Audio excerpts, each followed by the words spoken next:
আসসালামু আলাইকুম।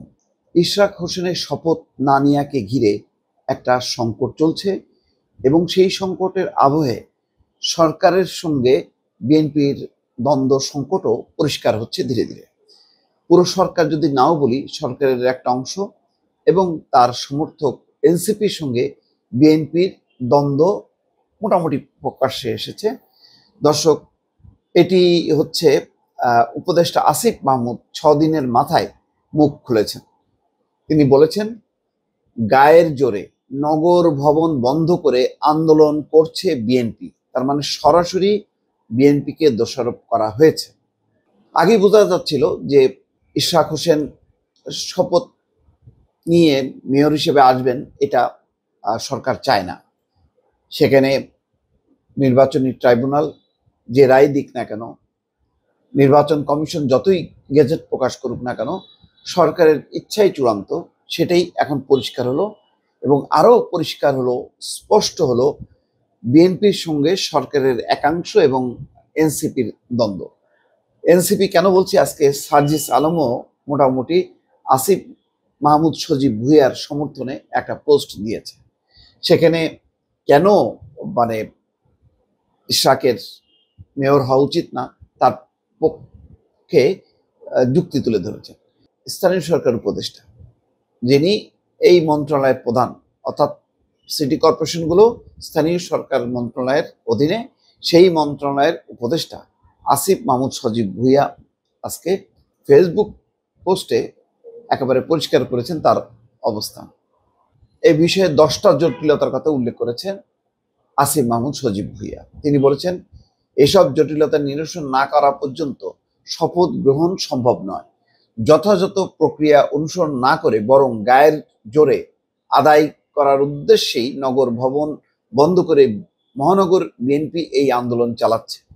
ফলে সিটি কর্পোরেশনের দৈনন্দিন কাজ ব্যাহত হওয়া সহ জনদুর্ভোগ সৃষ্টি হয়েছে।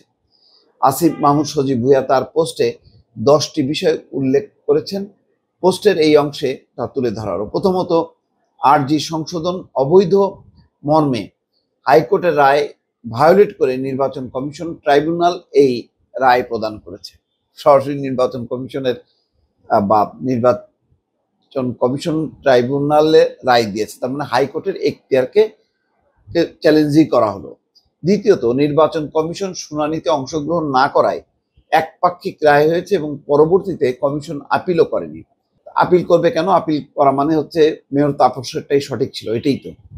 তৃতীয়ত, আইন মন্ত্রণালয়ের মতামত চাওয়া হলেও মতামত দেওয়ার আগেই এবং একই সাথে দুজন নাগরিকের পাঠানো লিগাল নোটিশ উপেক্ষা করে রাত 10টায় গেজেট প্রকাশ করেছে নির্বাচন কমিশন। তা নির্বাচন কমিশন, নির্বাচনী যে ট্রাইব্যুনাল, সেই ট্রাইব্যুনালের বিধি অনুযায়ী বা বিধান অনুযায়ী 10 দিন বা 15 দিনের মধ্যে গেজেট প্রকাশ করার কথা, সেটাই করেছে নির্বাচন কমিশন। এই ক্ষেত্রে কে লিগাল নোটিশ দিল, এটা কে বিবেচনায় আনবে? এটা কি নির্বাচন কমিশন?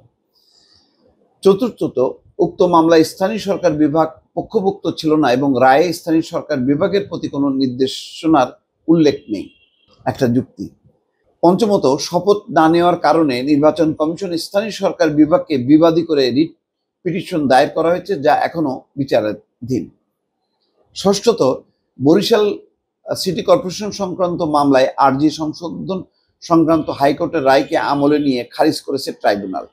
তো ট্রাইব্যুনাল করেছে এটা সাম্প্রতিক সময়ের মামলা, এই কারণে। আর ইশরাকের মামলা তো ওই সময় যখন নির্বাচনের ফলাফল জালিয়াতি করা হয়। ফলে ট্রাইব্যুনালের দ্বিমুখী অবস্থান বোধগম্য হচ্ছে না। এই সব কিছুই তো নির্বাচনী ট্রাইব্যুনাল এবং নির্বাচন কমিশনই মানে স্পষ্ট করবে। স্থানীয় সরকার মন্ত্রণালয়ে যারা প্রধান থাকেন তারা সাধারণত একটা দল হন, রাজনৈতিক পক্ষপাতিত্ব হয়। এই কারণেই ট্রাইব্যুনাল এবং নির্বাচন কমিশন যারা সাংবিধানিক প্রতিষ্ঠান। সপ্তমত, মেয়াদ সংক্রান্ত জটিলতা দেখা দিয়েছে। কতদিন মেয়াদ থাকবেন তা আদৌ মেয়াদ আছে কিনা স্পষ্ট নয়। অষ্টমত, নির্বাচন কমিশনের চিঠিতে কোনো প্রকার আইনি জটিলতা না থাকলে পরবর্তী ব্যবস্থা গ্রহণের কথা বলা হচ্ছে। স্পষ্টতই বিতর্কিত রায়, স্থানীয় সরকার বিভাগের প্রতি কোনো নির্দেশনা না থাকা, লিগাল নোটিশ এবং রিট পিটিশন বিচারাধীন থাকা সংক্রান্ত আইনি জটিলতা রয়েছে। নবমত, এই জটিলতা নিরসনে আইন মন্ত্রণালয়ের মতামত চাওয়া হয়েছে। দশমত, আইন মন্ত্রণালয় যদি এখন 20 দিন ঝুলায় রাখে। দশমত, আওয়ামী লীগ আমলের অবৈধ নির্বাচনগুলোকে বৈধতা দেওয়ার প্রশ্ন প্রাসঙ্গিক হয়ে উঠেছে। রাজনৈতিক দলগুলো যদি স্বীকার করে যে আওয়ামী লীগের নির্বাচনগুলো বৈধ, তবে সরকারের জন্য এসব প্রশ্নের সম্মুখীন হতে হবে না। তো একটা করছে, তো আওয়ামী লীগ আমলে অনেক নির্বাচনকে বিরোধী দল কোনো নির্বাচন অংশগ্রহণ করেনি, কোনো সময় সেটাকে চ্যালেঞ্জ জানিয়ে তারা পার্টিসিপেট করেছে। তো এইটা এখন তার মানে কি আওয়ামী লীগ আমলে সমস্ত নির্বাচন অবৈধ, এরকম কথা কি কখনো কেউ বলেছে? বলেনি। যখন সিদ্ধান্ত নিয়েছে রাজনৈতিক দলগুলো যে অবৈধ, তখন হয়েছে। তো যাই হোক, এগুলো হলো কূটকৌশল। বিষয়টা সিম্পল। চট্টগ্রামের ডাক্তার সাজাদ যেভাবে ট্রাইব্যুনাল রায় দিয়েছে, নির্বাচন কমিশন গেজেট প্রকাশ করছে, তিনি শপথ নিয়েছেন। এই ক্ষেত্রে কেন একই জিনিসটা হলো না? এটা হলো পরিষ্কার, এই কথার কিন্তু উত্তর নেই। এটা রেফারেন্সও কিন্তু আসিফ মাহমুদ সজীব ভুঁইয়া টানেননি।